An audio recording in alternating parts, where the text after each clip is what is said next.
Saat 9:30'da başlanan Жогорку Кеңештин бүгүнкү отурумунда дагы кворум болбоду. Жыйынга 34 гана депутат келген. Бирок залда 20дан ашык эл өкүлү олтурушуп, бири-бирине баскылап жүрүштү. Мына ушундан улам төрага Асылбек Жээнбеков 15 мүнөттүк тыныгуу жарыялады. Кворум азыр жок. 15 мүнөттөн апис, 15 мүнөттөн дагы каттоо жарыяланат. Жогорку Кеңештин кечээ күнгү жыйынында кворумдун жоктугунан болбой калган эле. Учурда азыркы депутаттардын 92си ар кайсы партиялардан алдыдагы шайлоого катышууда. Бирок ага карабастан парламенттин аппаратынын маалыматына караганда, бардык депутаттар шайлоо учурунда да айлык алып, жеңилдиктерди пайдалана беришет. Биз жоопкерчиликти сезебиз. Жогорку Кеңештин заседаниясында отуруп атабыз. А бирок жана фракциялар булар парламентти Жогорку Кеңешти ойлогон жок. Азыр алар кантип депутат болобуз, каяктан акча табабыз деп ошентип же өздөрү келишпейт, же болбосо башкаларды уюштуруп алып келишпейт. Уят үчүн, закон үчүн баары отуруш керек эле. Демек биздин азыркы депутаттар шайлай тургандарда уят да жок, закон да сыйлабайт.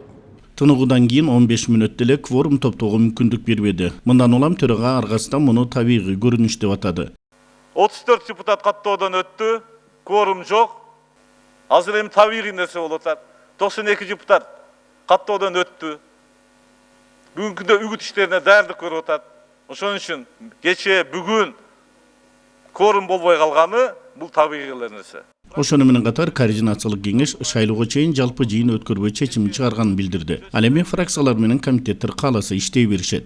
Будан нары үгүт иштери бүткөнгө чейин Жогорку Кеңештин отуруму жыйыны болбойт.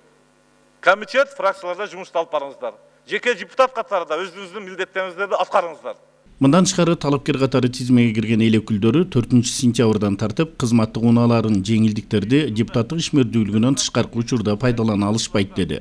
Жогорку Кеңештин депутаттыгына талапкерлердин тизмесине кирген депутаттар мамлекеттик протоколдук иш-чаралар менен комитеттердин жыйындарын өткөргөндөн тышкары учурларда кызматтык автомашиналар менен ага байланышкан чыгымдарды пайдаланбасын деген чечимге келди.